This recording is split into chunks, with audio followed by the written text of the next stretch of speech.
Hello everyone so आज चाहिँ हामी यो भिडियोमा चाहिँ हिट च्याप्टर जुन हाम्रो क्लास 10 को छ त्यसै च्याप्टरको चाहिँ जुन हामीले यहाँ चाहिँ आज न्यूमेरिकल ल्याएका छौं र यो भन्दा अघि पनि हामीले यो च्याप्टरको एकदमै इम्पोर्टेन्ट न्यूमेरिकलहरु चाहिँ गरिसकेका छौं र यो न्यूमेरिकल चाहिँ अलि फरक किसिमको भएको कारणले हजुरहरुको समक्ष चाहिँ ल्याएका छौं है त। सो सुरुमा हाम्रो यो क्वेशनमा दिएको छ a lead bullet of mass 2.5 gram strikes a sandbag with velocity of 100 meter per second भनेर भनेको छ। It decelerates and comes to rest. During this process, the total energy possessed by the bullet is converted into heat energy, which is all absorbed by the bullet itself. Find the increase in temperature of the bullet if the specific heat capacity of lead is 30 calorie per kg degree Celsius भनेर भनेको छ है। अब यहाँबाट हामीले बुझ्नु पर्दा हेर्नु त जस्तै हामीले गिभनमा के लेख्न सक्छौं हेर्नु र यसमा भनेको छ एउटा कुनै पनि बुलेट छ रे लीड बुलेट है। यसलाई चाहिँ हाम्रो लीड बुलेट भनेर मान्नु है जसको मास चाहिँ कति रहेछ हाम्रो यहाँ 2.5 ग्राम भनेर दिएको छ है। सो हामीले यहाँ के लेख्न सक्छौं त यसरी mass of a lead bullet जुनलाई हामी सपोज गर्छौं स्मल m ले जुन चाहिँ कति दिएको छ 2.5 ग्राम भनेर दिएको छ। अब हामीलाई थाहा छ हेर्नु त मासको एसआई युनिट के हुन्छ केजी हुन्छ है। त्यही कारणले यो ग्रामलाई हामीले केमा कन्भर्ट गर्नु पर्यो केजीमा र यसलाई कन्भर्ट गर्दा हामीले 2.5 डिवाइडेड बाइ 1000 गर्यो भने केमा कन्भर्ट हुँदो रहेछ हाम्रो केजीमा है। सो त्यही कुरा हामीले यहाँ गर्यौं। सो यसलाई गर्दा 2.5 इन्टु 10 पावर -3 कति आयो त हाम्रो केजी है। 1000 लाई 10 को पावर 3 लेख्न सक्छौं र यसलाई माथि लादा हाम्रो के भयो 2.5 इन्टु 10 पावर -3 आयो है। बुलेटको भेलोसिटी चाहिँ कति रहेछ 100 मिटर पर सेकेन्ड छ भनेर भनेको छ है। Velocity of a lead bullet है जुनलाई v सपोज गर्छौं जुन चाहिँ कति दिएको छ हाम्रो 100 मिटर पर सेकेन्ड भनेर दिएको छ।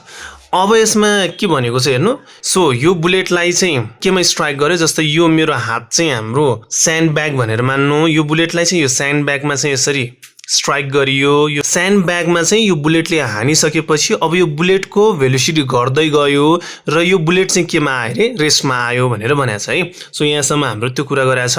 अब यो प्रोसेस हुँदा जति एनर्जी यो बुलेटले पोजेस गर्छ त्यो एनर्जी सबै चाहिँ केमा कन्भर्ट भयो रे हिट एनर्जीमा कन्भर्ट भयो र त्यो सबै हिट एनर्जीमा कन्भर्ट भएको जुन हिट छ त्यो सबै कसले फेरि एब्जर्ब गर्यो रे हाम्रो बुलेट इटसेल्फले एब्जर्ब गर्यो रे है। जुन चाहिँ हाम्रो स्यान्डले एब्जर्ब गरिएन कसले एब्जर्ब गर्यो त बुलेटले नै गर्यो भनेर भनेको छ। यहाँबाट हामीले के बुझ्नु पर्छ भन्दाखेरि जब यो बुलेट चाहिँ यसरी हाम्रो मुभ भइराको छ भने त्यो क्रममा चाहिँ हाम्रो यो बुलेटमा कुन एनर्जी छ भनेर हामीले बुझ्नु पर्यो काइनेटिक एनर्जी र त्यही काइनेटिक एनर्जी चाहिँ हाम्रो केमा कन्भर्ट भयो रे यसमा भनेको छ हिट एनर्जीमा चाहिँ कन्भर्ट भयो र त्यो हिट एनर्जी सबै कसले एब्जर्ब गर्यो त हाम्रो यही बुलेटले एब्जर्ब गर्यो भनेर भनेको छ है। त्यही कारणले यहाँबाट हामीलाई के थाहा भयो भन्दाखेरि काइनेटिक एनर्जी इक्वल्स टु के हुँदो रहेछ यसमा चाहिँ हिट एनर्जी हुँदो रहेछ भन्ने थाहा भयो है। सो यहाँबाट कन्क्लुजन यो आयो र हिट एनर्जीलाई हामीले q ले चाहिँ सपोज गर्छौं काइनेटिक एनर्जीलाई k डट e डट ले चाहिँ हामीले यसरी सपोज गर्छौं है। अनि लास्टमा हाम्रो क्वेशन गरेको छ find the increase in temperature of the bullet if the specific heat capacity of lead is 30 calorie per KG degree Celsius भनेर भनेको छ है। यतिको प्रोसेसहरु हुँदा बुलेट तातियो भनेर यसमा भनेको छ बुलेटले चाहिँ हिट एनर्जी एब्जर्ब गर्यो भनेर भनेको छ। सो त्यो हिट एनर्जी एब्जर्ब गर्दा बुलेटको टेम्परेचर चाहिँ कति हुन गयो अथवा इन्क्रिज इन टेम्परेचर कति भयो भनेर भनेको छ है। अब यहाँबाट बुझ्नुपर्ने कुरा है हजुरहरुले हामीलाई सुरुको टेम्परेचर बुलेटको दिएको छैन इनिशियल टेम्परेचर दिएको छैन है। त्यही कारणले यसमा यसरी हाम्रो कुनै पनि टेम्परेचरको कुरा दिएको छैन र यसमा चाहिँ हाम्रो इन्क्रिज इन टेम्परेचर निकाल्नु भनेर भन्यो भने के निकाल भनेर भनेको भन्दाखेरि हाम्रो dt है यो कुरा चाहिँ बुझ्नु पर्यो है। अब यहाँबाट हामीलाई dt निकाल्नु पर्ने है। सो इन्क्रिज इन टेम्परेचर यो चाहिँ हामीले वर्ड भनेर गर्यौं है। अब यसैगरी हाम्रो यहाँ स्पेसिफिक हिट क्यापासिटी पनि दिइराको छ हेर्नु त specific heat capacity of lead भनेर दिइराको छ। अब लीडकै बुलेट भनेपछि यो हाम्रो बुलेटको दिइराको भनेर बुझ्नु पर्यो है। ओके हामीले यसरी लीड बुलेट भनेर पनि लेख्न सक्छौं। सो दैट इज s भनेर हामी भनौं है जुन चाहिँ 30 calorie per KG degree Celsius है यति दिएको छ ल। अब हेर्नु त हामीले के पढाएको छौं भन्दाखेरि स्पेसिफिक हिट क्यापासिटीको एसआई युनिट भनेको के हुँदो रहेछ हाम्रो joule per KG degree Celsius हुन्छ है। तर यसमा calorie per KG degree Celsius दिइराको छ। अब हामीले के गर्नु पर्यो, यसलाई जुल पर केजी डिग्री सेल्सियसमा कन्भर्ट गर्नु पर्यो। 1 क्यालोरी इक्वल टु कति हुन्छ हाम्रो, कति जुल, 4.2 जुल भन्ने यो रिलेसन थाहा छ। अब यही रिलेसन हामी यसरी यहाँ एप्लाइड गरेर यसलाई कन्भर्ट गर्छौँ है त। ल हेर्नु, जस्तै यसलाई कसरी पनि लेख्न सकिन्छ, जस्तै 30 छ, क्यालोरी छ, so we write here calorie, अनि डिभाइड छ, यो स्ल्यास भनेको हामीले डिभाइड भनेर याद गर्नुपर्छ। केजी डिग्री सेल्सियस छ, केजी डिग्री सेल्सियस छ। ल बिग्रेको युनिट भनेको कुन मात्र हो, क्यालोरी मात्र हो। त्यही कारणले यसलाई केमा कन्भर्ट गर्ने, जुलमा कन्भर्ट गर्नु पर्यो। त्यही कारणले अब हामीले यहाँ के गर्छौँ, 30 को 30 भइहाल्यो, केही छैन मिन्स इन्टु भइहाल्यो। अब यहाँ 1 क्यालोरी भन्न खोज्यो, यो 1 क्यालोरी भनेको कति हुँदो रहेछ हाम्रो, 4.2 joule. So we can write here 4.2 joule है। सो यति चाहिँ हामीले यहाँ लेख्न सक्छौँ। अब यहाँ केजी डिग्री सेल्सियस छ, त्यही लेख्छौँ हामी है। यतिको मल्टिप्लाई गर्यो भने हाम्रो कति आउँदो रहेछ हेर्नु त, 30 इन्टु 4.2 126 आयो है। सो 126 जुल छ, जुल। अब यो डिभाइड भनेको वी क्यान राइट स्ल्यास लेख्न सक्छौँ होइन, केजी डिग्री सेल्सियस है। सो एस चाहिँ यति दिएको रहेछ भन्ने हामीले बुझ्यौँ। Now we know kinetic energy equals to, यसको फर्मुला हामीले पढाएको छौँ है, हाफ mv स्क्वायर, यो फर्मुला हामीलाई थाहा छ है। त्यही कारणले 1/2 भयो। m भनेको मास अफ अ बुलेट, जुन हाम्रो 2.5 इन्टु 10 पावर माइनस 3 केजी छ है।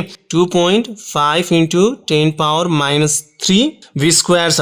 v भनेको भेलोसिटी यहाँ कति दिएको छ हेर्नु त, हाम्रो 100 दिएको पाइन्छ। त्यही कारणले यसको 100 को यसरी स्क्वायर गर्छौँ है। अब यति गर्दा कति आयो, यसलाई क्याल्कुलेसन गर्नु त हेर्नु, 2.5 इन्टु 10 पावर माइनस 3 इन्टु 100 को स्क्वायर भनेपछि यसलाई दुईचोटि लेख्नु पर्यो यसरी होइन, अथवा स्क्वायर पनि गर्न सक्नुहुन्छ। ल यति गर्दा यति आयो, डिभाइडेड बाई 2 कति आयो त हाम्रो, 12.5 है।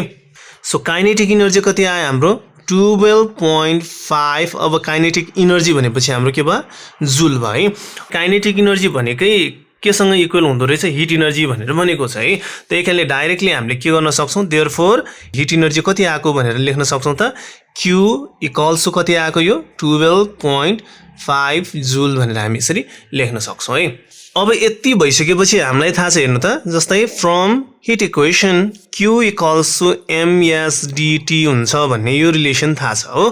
अब Q भर्खरै हाम्रो कति आएको त, 12.5 जुल है। सो यहाँ हामी 12.5 लेख्छौँ इक्वल्स टु मास हामीलाई थाहा छ कति हुन्छ, 2.5 इन्टु 10 पावर माइनस 3 है, जुन यहाँ देख्न सक्छौँ 2.5 इन्टु 10 पावर माइनस 3 केजी है। अब हाम्रो यस भनेको स्पेसिफिक क्यापासिटी यो पनि हामीले निकाल्यौँ, जुन कति आएको थियो, 126 आएको छ है। त्यही कारणले हामीले यहाँ 126 लेख्यौँ। अब dt हामीलाई निकाल्नु पर्ने।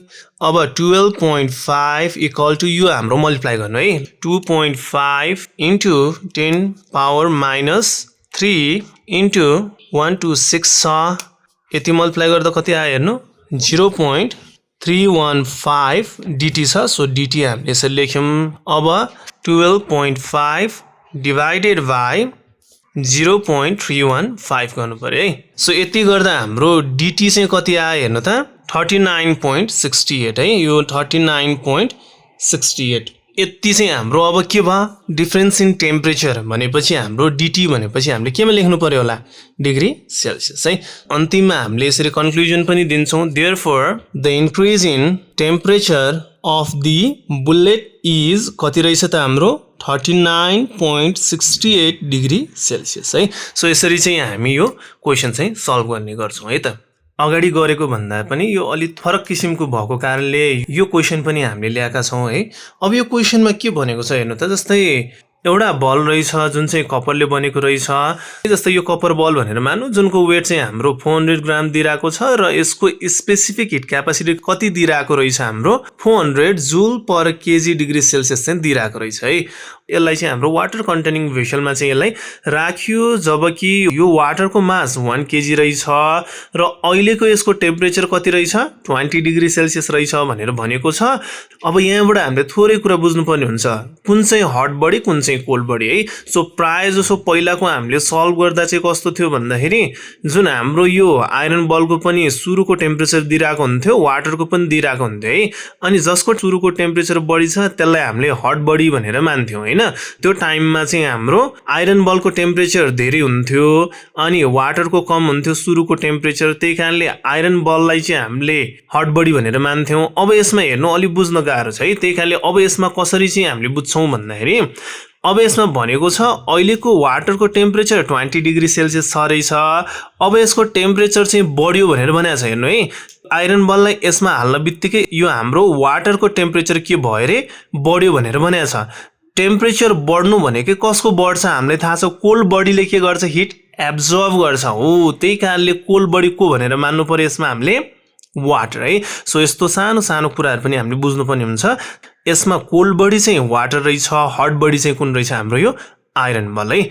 सो सुरुमा आइरन बलको मास चाहिँ 400 ग्राम छ, त्यही कारणले अब यो ग्रामलाई केजीमा यसरी हामी कन्भर्ट गर्छौं है। यो इजी छ। सो डिवाइडेड बाइ 1000 गर्यो भने 0.4 केजी हाम्रो आउँछ है।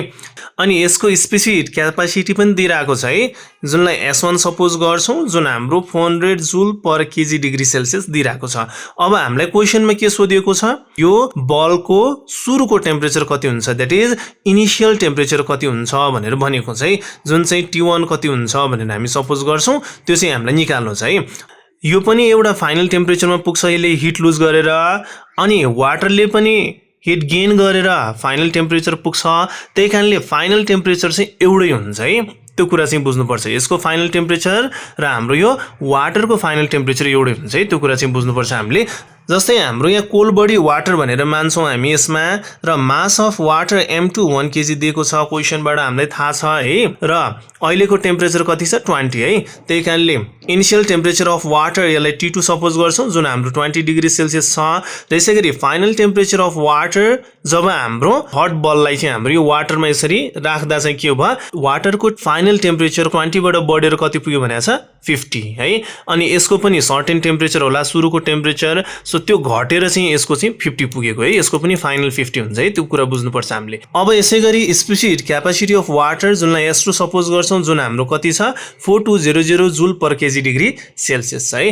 फ्रम प्रिन्सिपल अफ क्यालोरीमेट्री हामीलाई थाहा छ heat loss by copper ball equal to heat gain by water है। यसले चाहिँ हिट गेन गरेको ल, heat loss by copper ball है। त्यही कारणले यसको चाहिँ M1 S1 र T1 माइनस T गरेका छौं है। अब T1 किन भन्दाखेरि यसको सुरुको टेम्परेचर धेरै हुन्छ र उले हिट लुज गरिसकेपछि फाइनल टेम्परेचर के हुनुपर्छ कम हुनुपर्छ, त्यही कारणले यो डिफरेन्स जहिले पनि पोजिटिभमा हुनुपर्छ, त्यही कारणले T1 अगाडि T पछाडी है, यो बुझ्नुपर्छ हामीले ल। अनि इक्वल टु M2 भनेको मास अफ वाटर भयो, यसमा S2 भनेको specific heat capacity of water भयो। यहाँ चाहिँ हामीले T माइनस T2 गरेका छौं। वाटरको फाइनल टेम्परेचर के हुन्छ बढी हुन्छ किनकि यसले हिट गेन गर्छ, र यसको सुरुको टेम्परेचर जुन T2 छ त्यो चाहिँ के हुन्छ कम हुन्छ, त्यही कारणले यो दुईटाको डिफरेन्स पनि के हुनुपर्छ पोजिटिभमा हुनुपर्छ, त्यही कारणले यसमा चाहिँ हाम्रो T अगाडि र यसैगरी T2 चाहिँ पछाडी भएको है। अब जस्ट हामी भ्यालु राख्छौं, जस्तै हाम्रो M1 0.4 छ त्यो हामीले राख्यौं, S1 400 छ यो हामीलाई थाहा छ है। T1 हामीलाई निकाल्नु पर्ने T1 नै राख्यौं, माइनस माइनस भयो, T भनेको फाइनल टेम्परेचर है 50 भनेर हामीले लेख्यौं है, जुन वाटरको मात्र दिइरहेको छ नि यसमा त हैन, त्यही टेम्परेचर यसको पनि फाइनल हुन्छ है। त्यो कुरा बुझ्छौं हामी।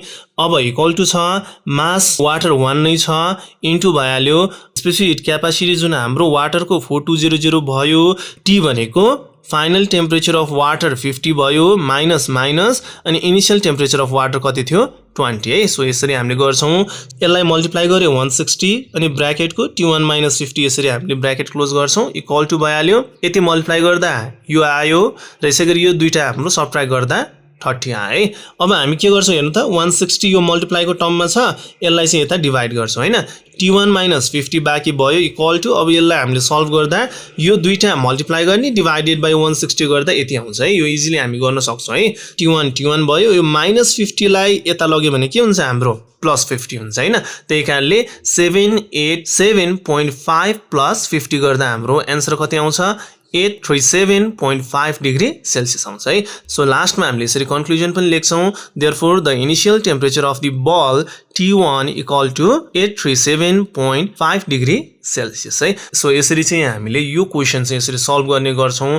हामीले यो भन्दा अगाडि चाहिँ प्राय जसो सबैको फाइनल टेम्परेचर चाहिँ फाइन्ड आउट गर्ने गरेका थियौं हैन। सो यसमा चाहिँ हाम्रो इनिशियल टेम्परेचर सोधिएको छ, त्यही कारणले यो पनि थोरै कन्फ्युजन हुन सक्छ कि भनेर चाहिँ मैले यो हजुरहरुलाई गराएँ। अब हिटको चाहिँ सकेसम्म हरेक न्यूमेरिकलहरु चाहिँ सल्भ गर्न सक्नुहुनेछ भन्ने चाहिँ मैले आश लिएको छु र यसैगरी हाम्रो भिडियो चाहिँ हजुरहरुलाई राम्रो लाग्दैछ भने पक्कै पनि हाम्रो च्यानललाई लाइक, सब्स्क्राइब र शेयर पनि गर्नु होला आफ्नो साथीहरु बीच र आगामी भिडियो यस्तै इन्फर्मेटिभ हुनेछ भन्दै। सो आज चाहिँ हामी यतै छुट्टिन्छौं। Have a good day. Thank you.